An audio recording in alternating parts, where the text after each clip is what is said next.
You know, when it comes to back to school, I'm sure parents out there, you thought everything was going to be back to normal by now. But we have just got new guidance from the Texas Education Agency. The T.E.A. now says schools won't have to inform parents of positive cases this year. They also won't have to contact trace. And if a school does contact trace, parents can still choose to send your kiddo to school if they have been in close contact with someone who tested positive. Okay, I want to bring in Dr. Mark Casanova, Baylor Scott and White Health.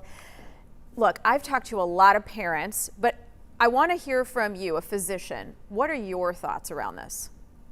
Well, as both a physician and a parent, I find these recommendations disconcerting on multiple levels. We have an increasing number of children hospitalized in North Texas from COVID-19. We'll likely break 2,000 individuals hospitalized in North Texas, at least adults. Our largest population of eligible unvaccinated individuals at this time are in the age range of parents of children who can't be vaccinated if they're under 12. Tracking and tracing and informing potential contacts of exposure to an infectious disease is the most fundamental blocking and tackling of public health measures. Children under 12 can't be vaccinated as of yet. School districts are not allowed to implement masking for the safety of their children. So in total, these are very concerning recommendations that, you know, in some ways, it's as though we take the notification of parents in a classroom that one of the kiddos has head lice more seriously and more concerning right now than we're taking a very serious infectious disease.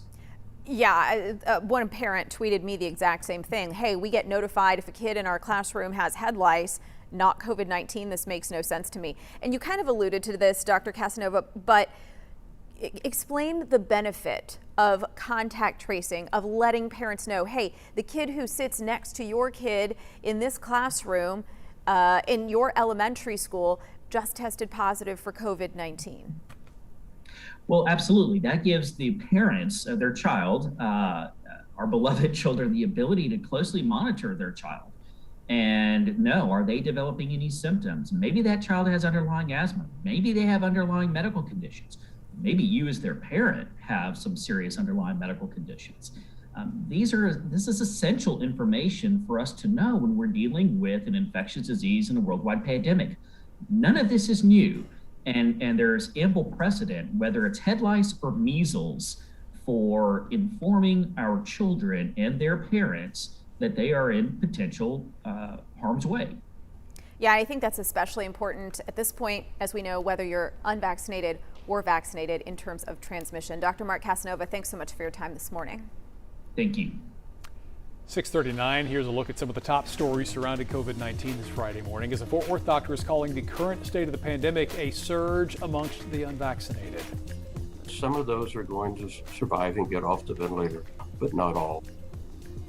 That was Dr. John Burke of Texas Health Harris Methodist Hospital, who says most COVID-19 patients on ventilators are not vaccinated. Yesterday, hospitalizations in North Texas surpassed last summer's peak.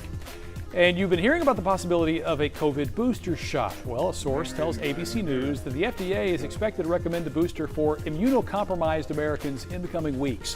The booster shots for the general population may not be part of the FDA's initial priority authorization.